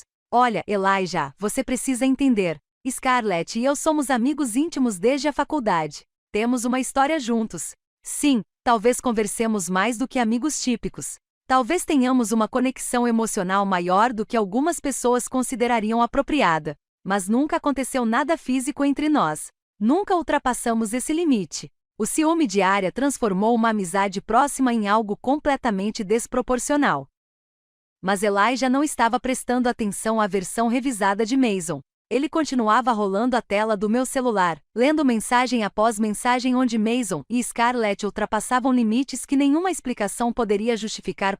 A expressão dele foi ficando mais fria e fechada a cada tela. Diz aqui, você comprou um cachecol de grife para ela de aniversário, disse Elijah em voz baixa, lendo os recibos do e-mail. Eu havia incluído $250 e vinho caro para a promoção dela. Flores enviadas para o escritório dela. Ele olhou para Scarlett. Você me disse que aquelas flores eram de um cliente agradecido. As lágrimas de Scarlett agora corriam livremente. Elijah, eu posso explicar. Quanto? Interrompeu Elijah. Quanto dinheiro Mason gastou com você nos últimos 3 anos, enquanto me dizia que precisávamos ser mais cuidadosos com o orçamento? As tentativas de Mason de controlar a narrativa estavam desmoronando em tempo real. As evidências falavam mais alto do que suas evasivas, e Elijah era claramente alguém que confiava mais nos fatos do que nas explicações. Levantei-me lentamente, alisando meu vestido azul marinho e pegando minha bolsa enquanto Mason continuava suas explicações desesperadas para uma plateia que já não ouvia. Chegará a hora de eu ir embora, de me afastar da explosão que eu mesma detonei e deixar que ela consumisse o que restasse. Olhei diretamente para Mason, encarando-o naquele que provavelmente seria o último momento em que haveria qualquer tipo de intimidade ou conexão entre nós. Você exigiu que eu me desculpasse por falar a verdade. E eu acabei de me desculpar. Você me mandou fazer isso na frente do Elijah. Feito. Você me ameaçou com o divórcio se eu não obedecesse. Bem, Mason, considere isso a minha resposta àquela ameaça. Então me virei para Elijah, cuja expressão havia mudado para algo complexo. Uma gratidão dolorosa misturada com devastação. Raiva pela traição misturada com alívio por finalmente ter a prova de que ele não estava louco. Enviei cópias de tudo para o seu endereço de e-mail. Todas as capturas de tela, todos os registros financeiros, todas as evidências de que você precisa para tomar decisões informadas sobre o seu casamento. Você merece saber a verdade e sinto muito por não ter lhe contado antes. Mason agarrou meu braço quando me movi em direção à porta. Seu aperto era tão forte que chegava a doer, seus dedos cravando na minha pele com uma força desesperada. Sua voz mudou de raivosa para suplicante, assumindo aquele tom desesperado de alguém vendo seu mundo desmoronar e buscando desesperadamente qualquer apoio para impedir a queda. Você não pode simplesmente ir embora. Precisamos conversar sobre isso. Por favor? Você é minha esposa. Podemos resolver isso se você se acalmar e for razoável. Puxei meu braço com mais força do que pretendia, deixando marcas vermelhas onde seus dedos haviam estado. Encarei-o uma última vez. Não, Mason, você precisa falar com seu advogado porque cansei de ser a esposa compreensiva em um casamento a 3 onde eu sempre fui a menos importante. Caminhei em direção à porta sem olhar para trás. Atrás de mim, eu podia ouvir Scarlett soluçando, sua compostura cuidadosamente construída completamente destruída. Eu podia ouvir as perguntas frias de Elijah continuando, sua voz controlada, mas carregando aquela fúria latente. Eu conseguia ouvir as tentativas cada vez mais desesperadas de Mason de explicar, de justificar, de alguma forma salvar algo dos destroços. Mas nada disso era mais problema. Saí para o ar fresco da noite de outubro e fechei a porta atrás de mim, abafando os sons de seus casamentos em ruínas. A rua suburbana estava silenciosa, pacífica, até mesmo em completo contraste com a devastação que eu acabara de deixar para trás. Com as mãos trêmulas, peguei meu celular e chamei um carro por aplicativo, meus dedos tateando a tela. O motorista chegou em 10 minutos. Entrei no banco de trás, dei meu endereço e passei os 30 minutos de viagem olhando pela janela para as ruas do bairro, passando por casas com luzes acesas e famílias dentro delas. Pessoas vivendo suas noites de sábado normais, completamente alheias ao fato de que, em uma casa de aparência semelhante, 4 vidas haviam acabado de explodir de maneiras irreparáveis. Uma parte de mim se perguntava se eu deveria me sentir culpada pela devastação que causei. Eu destruí meu próprio casamento, sim, mas também destruí o de Scarlett e Elijah. Humilhei Mason e Scarlett publicamente. Eu havia entregado a Elijah informações que provavelmente o assombrariam por anos.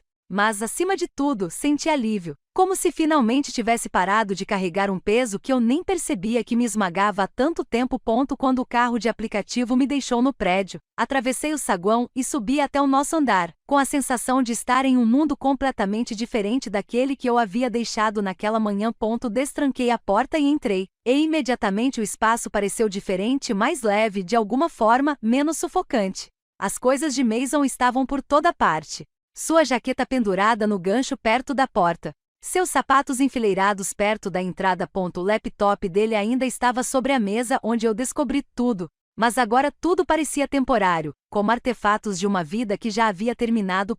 Me servi uma taça de vinho. Sentei no sofá do nosso apartamento silencioso e me permiti sentir todo o peso do que estava por vir. Sentei naquele sofá, saboreando meu vinho e esperando. Uma parte de mim se perguntava se Mason voltaria para casa naquela noite, ou se ficaria na casa de Scarlett, tentando salvar o que restava do relacionamento fantasioso deles, agora que havia sido exposto à dura realidade. Mas um instinto mais profundo me dizia que ele voltaria, mesmo que fosse apenas para tentar mais uma vez, para controlar a narrativa. Sua chave girou na fechadura às 11h47. Eu estava observando o relógio, anotando cada hora que passava, existindo naquele estranho estado suspenso entre o cansaço e a hiperconsciência. A porta se abriu e Mason entrou. E o homem que entrou em nosso apartamento não se parecia em nada com o marido confiante que havia saído apenas 5 horas antes. Seu rosto estava devastado, os olhos vermelhos e inchados, provavelmente por causa do choro, embora eu nunca tivesse visto Mason chorar, exceto no nosso casamento. Seu cabelo estava arrepiado em alguns lugares onde ele claramente havia passado as mãos repetidamente. Sua camisa estava amarrotada e parcialmente para fora da calça. Ele parecia ter envelhecido 10 anos em uma noite. Ficou parado na porta, me encarando por um longo momento. Então, ele fechou a porta atrás de si com um controle preciso e entrou na sala de estar. A expressão em seu rosto era algo que eu nunca tinha visto antes. Uma mistura de devastação e fúria, tristeza e raiva, todas competindo pela dominância em suas feições. Como você pôde fazer isso? Sua voz saiu rouca, completamente desprovida de seu tom confiante habitual. Como você pôde me humilhar assim? Destruir minha amizade? Compartilhar conversas privadas que você não tinha o direito de ver em primeiro lugar. Dei outro gole de vinho e não disse nada. Já tinha dito tudo o que precisava ser dito na casa da Scarlett. Agora era a vez do Mason lidar com as consequências. Ele começou a andar de um lado para o outro, agitado e com movimentos bruscos. Você violou minha privacidade. Você vasculhou meus arquivos pessoais, leu minhas mensagens privadas e depois usou isso como arma para ferir pessoas que não fizeram nada de errado. Você entende o que fez? Você destruiu 2 casamentos porque não conseguiu lidar com a minha amizade próxima. Essa foi a fase da raiva. Eu a reconheci em artigos que li sobre como as pessoas reagem ao serem pegas em casos extraconjugais. Negam, desviam o assunto, atacam. Transformam a pessoa que descobriu a traição no vilão. Deixei-o andar de um lado para o outro e devagar por 20 minutos, alternando acusações sobre meu ciúme, insegurança e incapacidade de confiar em mim. Então ele mudou de estratégia, sentando-se na poltrona à minha frente com os cotovelos nos joelhos, as mãos entrelaçadas numa postura que sugeria vulnerabilidade e remorso. Olha, eu sei que cometi erros, disse ele, com a voz agora mais suave e mais razoável. Talvez eu e Scarlett tenhamos nos aproximado demais. Talvez eu não tenha estabelecido limites adequados. Mas podemos resolver isso, Arya. Podemos fazer terapia de casal. Eu me afastarei de Scarlett. O que você precisar. Nosso casamento vale a pena lutar. Essa era a fase de negociação. Prometendo mudanças, oferecendo concessões, tentando negociar um caminho a seguir que minimizasse suas perdas. Coloquei minha taça de vinho sobre a mesa e olhei diretamente para ele. Mason, estou entrando com o pedido de divórcio. Seu rosto passou por outra rápida evolução de expressões. Primeiro, choque, como se ele realmente não tivesse considerado essa possibilidade. Depois, cálculo, provavelmente avaliando opções para minimizar os danos. E, por fim, manipulação. Suas feições se contorceram em uma expressão de mágoa e confusão. Você está exagerando, disse ele, com aquele tom condescendente que eu já conhecia tão bem. Você está emocionada agora, o que é compreensível, mas destruir nosso casamento por causa de uma amizade que você interpretou mal não é a solução. Você está deixando suas inseguranças arruinarem algo bom. Era exatamente isso que eu estava tentando te ajudar a superar. E lá estava ele, mesmo agora, diante de provas irrefutáveis do seu caso extraconjugal. Mason estava tentando fazer com que a culpa fosse minha. Da minha insegurança, da minha interpretação errônea, da minha incapacidade de lidar com relacionamentos adultos maduros. Levantei-me e fui para o nosso quarto sem dizer mais nada. Fechei e tranquei a porta atrás de mim. Ouvi Mason me chamar. Ouvi-o tentar abrir a porta. Ouvi-o passar mais uma hora andando de um lado para o outro na sala. Por volta das 2 horas da manhã, ouvi-o finalmente se acomodar no sofá, provavelmente exausto demais para continuar a apresentação. Na manhã seguinte, ele tentou uma abordagem diferente. O marido ferido, que só queria salvar seu casamento, ligou para o trabalho dizendo que estava doente e passou o dia inteiro me seguindo pelo apartamento, tentando iniciar conversas sobre como reconstruir a confiança e seguir em frente juntos. Mas eu não aguentava mais lutar, não aguentava mais dar explicações, não aguentava mais aceitar a culpa pelas traições dos outros. Na manhã de terça-feira, exatamente uma semana depois de ter destruído nossas vidas na casa da Scarlett, liguei para Victoria Brennan. Eu tinha recebido o nome dela de uma colega que havia passado por uma situação semelhante e falava muito bem da sua abordagem estratégica em divórcios difíceis. Victoria tinha a reputação de ser minuciosa, intransigente e completamente insensível a cônjuges que tentavam manipular o processo através de gaslighting e transferência de culpa. Seu escritório ficava no centro da cidade, em um daqueles prédios modernos com janelas do chão ao teto com vista para a cidade. Victoria, por volta dos 55 anos, vestia-se profissionalmente de uma forma que sugeria que levava seu trabalho a sério. Ela tinha um olhar perspicaz que não deixava escapar nada e uma maneira direta, que me transmitiu segurança imediatamente. Nossa primeira consulta durou 2 horas. Mostrei tudo a ela. As capturas de tela organizadas cronologicamente, os extratos do cartão de crédito mostrando o padrão de almoços secretos, as fotos, os recibos de e-mail dos presentes que Mason havia comprado para Scarlett. Victoria analisou cada prova com atenção e concentração, ocasionalmente fazendo anotações em seu tablet e esclarecendo dúvidas sobre datas e contexto. Ao terminar de analisar tudo, recostou-se na cadeira e me apresentou sua avaliação com a honestidade direta de que eu tanto precisava. Em processos de divórcio, é mais difícil comprovar casos de envolvimento emocional do que casos de envolvimento físico, mas a documentação que você reuniu é excepcionalmente completa. Ela demonstra um padrão claro de engano ao longo de anos, evidências financeiras de desvio de recursos para fora do casamento e comunicação que ultrapassa limites apropriados.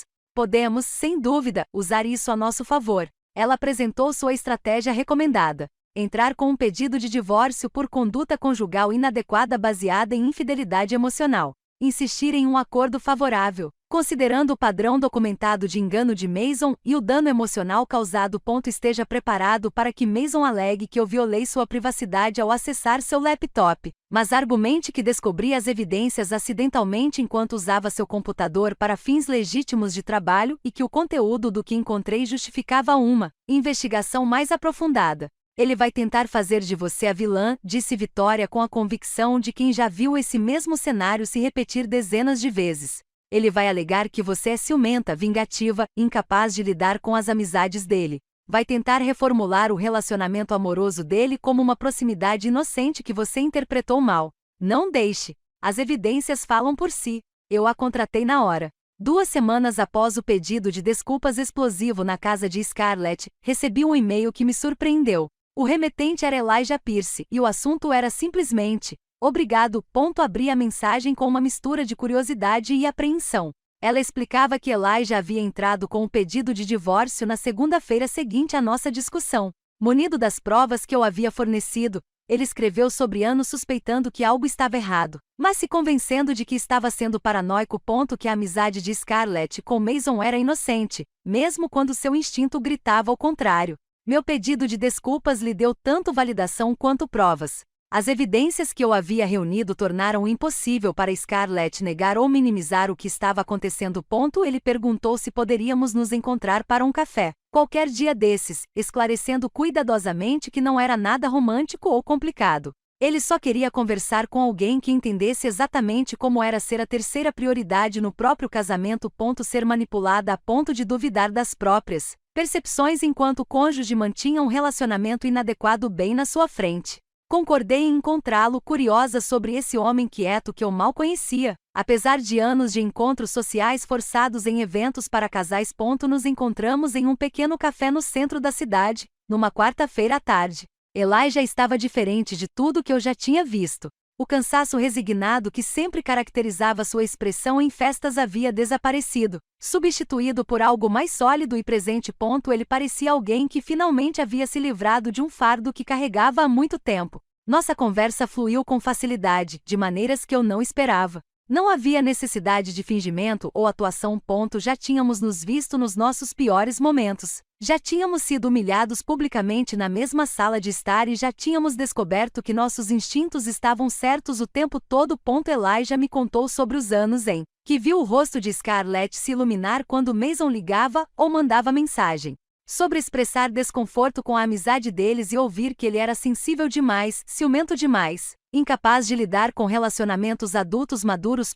Sobre a lenta erosão da confiança que ocorre quando alguém constantemente faz você duvidar das suas próprias percepções, enquanto insiste que o problema é seu.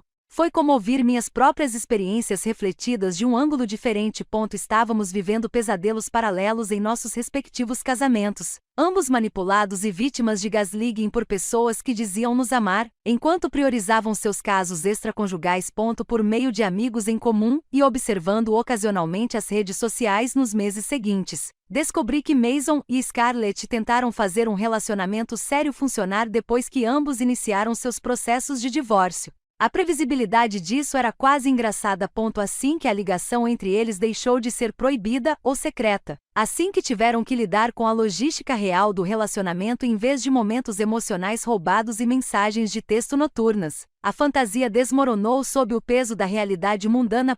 O relacionamento durou exatamente 4 meses. Amigos em comum relataram tensões crescentes quase que imediatamente. Aparentemente, Scarlett teve dificuldades com a situação financeira de Mason, já que os acordos de divórcio o deixaram com poucas opções.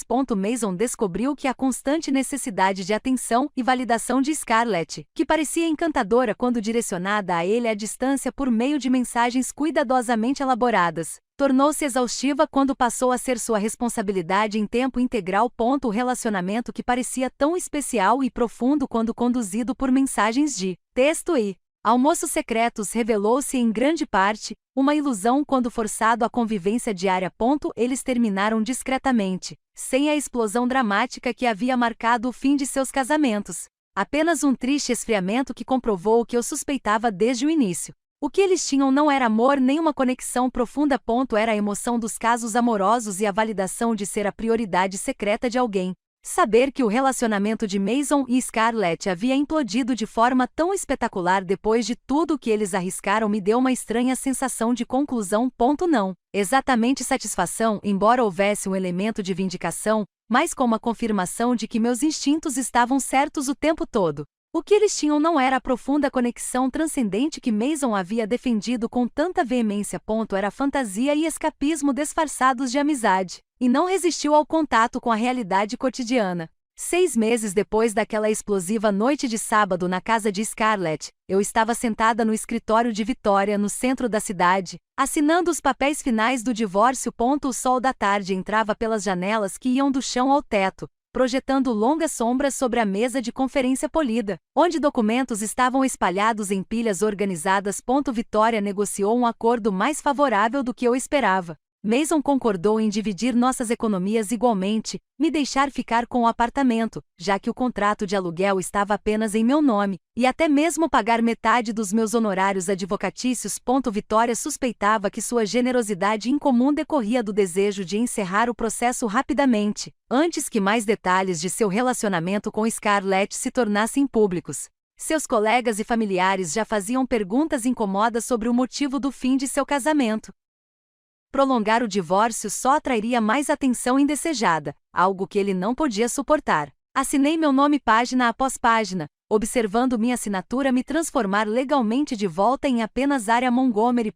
Sem sobrenome composto, sem nenhum vínculo legal com Mason, exceto por esses documentos finais que seriam arquivados em algum tribunal. Cada assinatura era como fechar uma porta que eu tentava fechar há meses, mas que sempre acabava escancarada pelas tentativas de reconciliação e manipulação de Mason.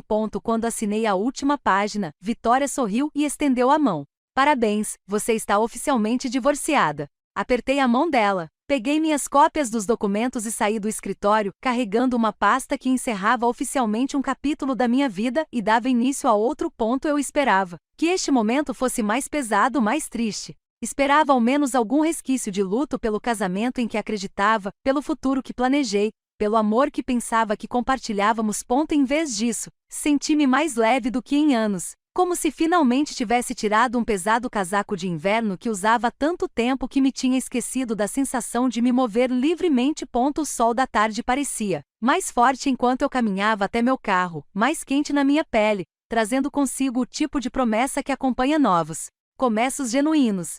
Meus encontros semanais para tomar café com Elijah continuaram durante todo o processo de divórcio. O que começou como apoio mútuo entre duas pessoas que sobreviveram a traições semelhantes gradualmente se transformou em algo mais complexo e interessante. Nos encontrávamos todas as quartas-feiras à tarde no mesmo café no centro da cidade, um lugar pequeno com móveis descombinados e obras de arte locais nas paredes.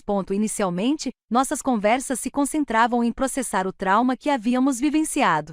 Compartilhamos experiências sobre as táticas de manipulação psicológica usadas por nossos cônjuges. Relatamos sinais de alerta que havíamos ignorado e encontramos conforto em sermos compreendidas por alguém que havia passado pelo mesmo pesadelo específico. Mas, por volta do terceiro mês, percebi que nossas conversas estavam mudando. Falávamos menos sobre dores passadas e mais sobre vidas presentes e possibilidades futuras. Elijah mencionou uma promoção em sua empresa de contabilidade que veio acompanhada de novas responsabilidades que ele considerou realmente empolgantes. Eu falei sobre um cliente de design freelance que me deu uma liberdade criativa que eu não experimentava há anos, permitindo-me testar conceitos que eu havia sido cauteloso demais para tentar antes. Descobrimos interesses em comum que nada tinham a ver com nossos casamentos fracassados.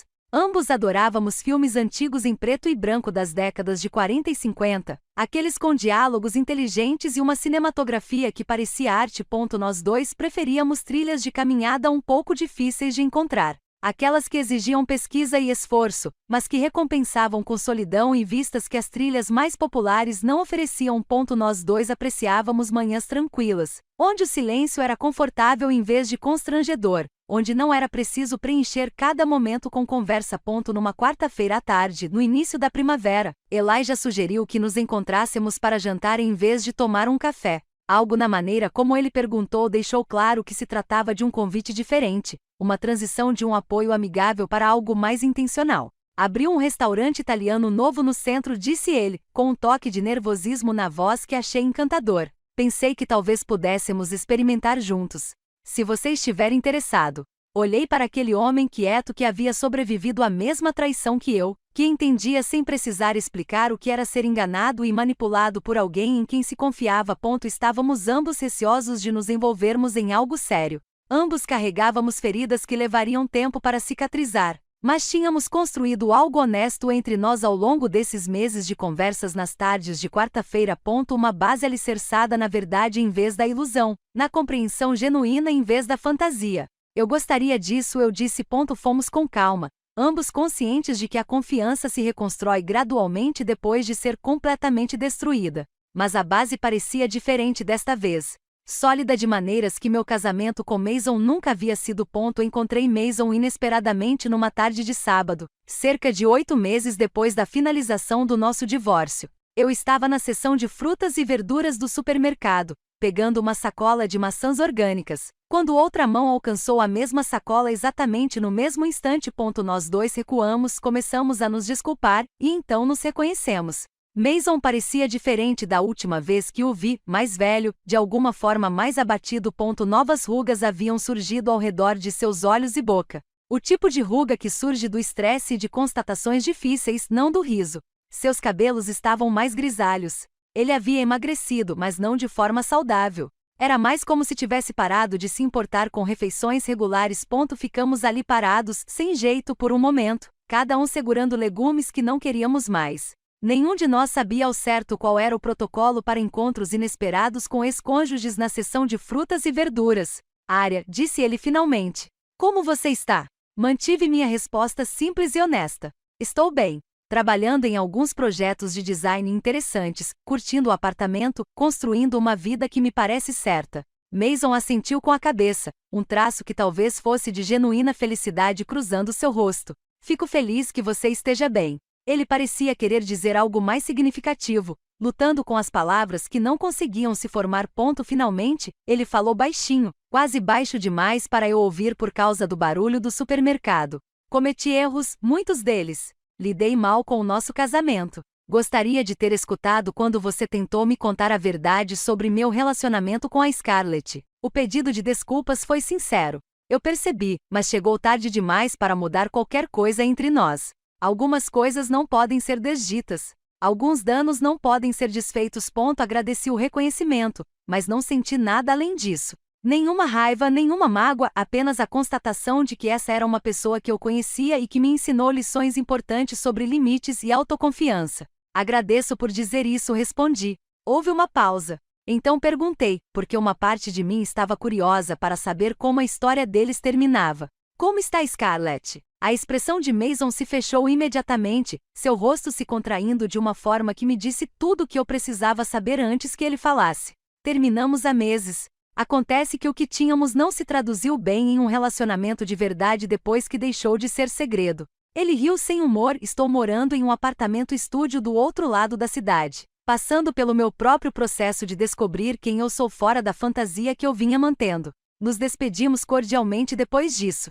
Ambos conscientes de que algumas pontes, uma vez destruídas, jamais poderão ser reconstruídas. Elas só podem ser reconhecidas como parte da paisagem que nos moldou e nos transformou em quem nos tornaremos. Hoje, moro em um apartamento que não guarda mais nenhum vestígio de Mason ou do nosso casamento.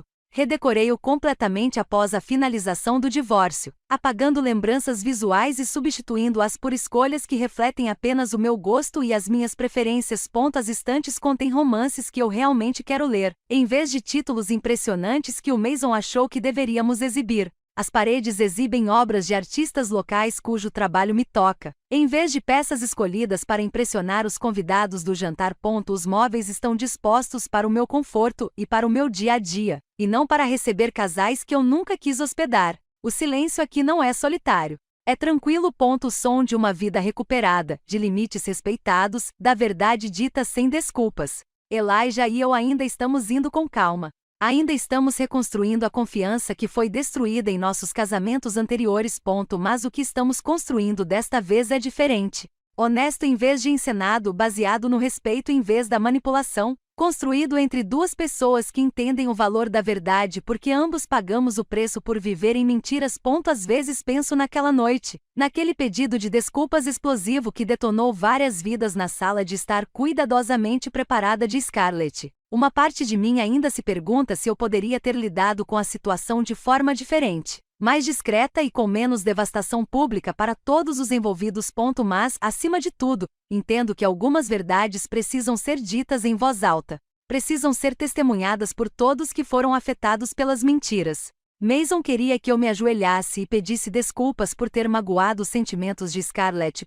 Eu lhe dei exatamente o que ele exigiu. Apenas me certifiquei de que o pedido de desculpas revelasse todas as verdades incômodas que ele vinha se esforçando tanto para esconder. A lição ficou clara ao longo desses meses de reconstrução. Nunca force um pedido de desculpas de uma mulher que fala a verdade, porque mulheres como eu não se desculpam por enxergar com clareza. Nós nos desculpamos por permanecer em silêncio por muito tempo. E quando finalmente falamos, destruímos todas as mentiras cuidadosamente construídas. Mason aprendeu tarde demais que forçar alguém a se desculpar só é uma vitória se você controlar o motivo do pedido de desculpas. Eu não me curvei à verdade.